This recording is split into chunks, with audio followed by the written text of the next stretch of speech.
tardes, profesora. Yo soy Guardia Manuel Villachica Moreno, del Grupo 5 de Cultura, Política y Actualidad. Hoy hablaremos sobre el aporte cultural de la Grecia clásica. Empezamos. Los griegos crearon una cultura que aún previve en nuestros días actualmente. Se les considera padres de la filosofía y a los primeros científicos concedieron una gran importancia en la educación, especialmente en Atenas. Intentaron dar explicaciones racionales a los fenómenos naturales en lugar de recurrir a la religión o a la magia de conseguir una gran importancia a la educación.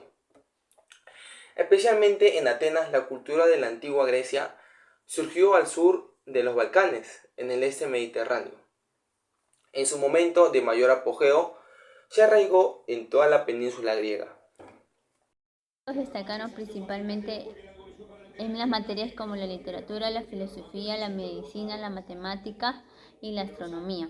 La cultura de Grecia evolucionó a lo largo de miles de años y se considera ampliamente como la cuna de la cultura occidental moderna.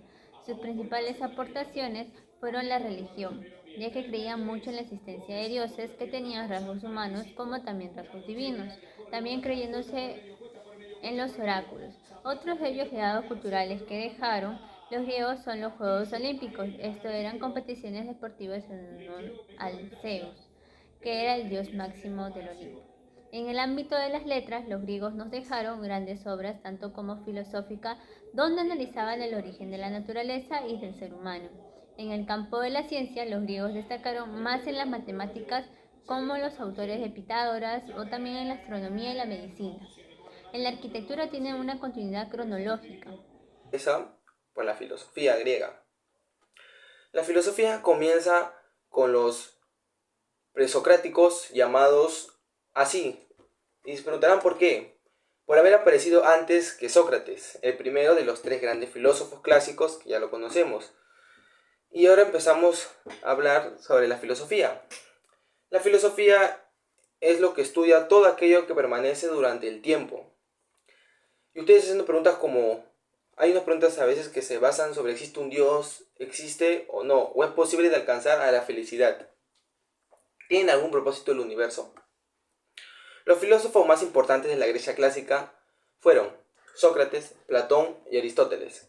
Sócrates, o también llamado el maestro de Grecia, es el que revolucionó las enseñanzas filosóficas y atrajo a un reducido, a un chiquito, pero selecto grupo de discípulos con los que practicó un nuevo método de argumentación basado en el diálogo.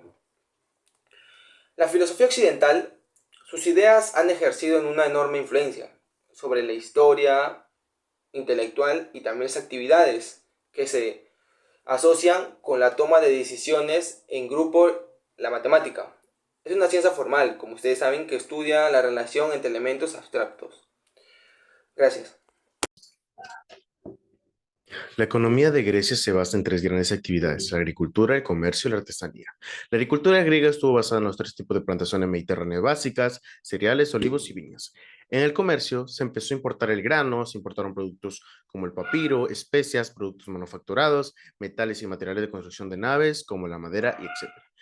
Gran parte de la artesanía de la antigua Grecia formaba parte de la esfera doméstica. Sin embargo, la situación fue cambiando gradualmente durante los siglos 8 y 4 a.C.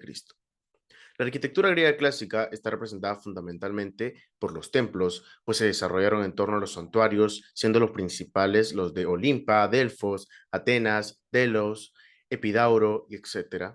Algunos ejemplos supervivientes, tales como el Panteón, el Hefestión de Atenas y el grupo Pasteum, y etc.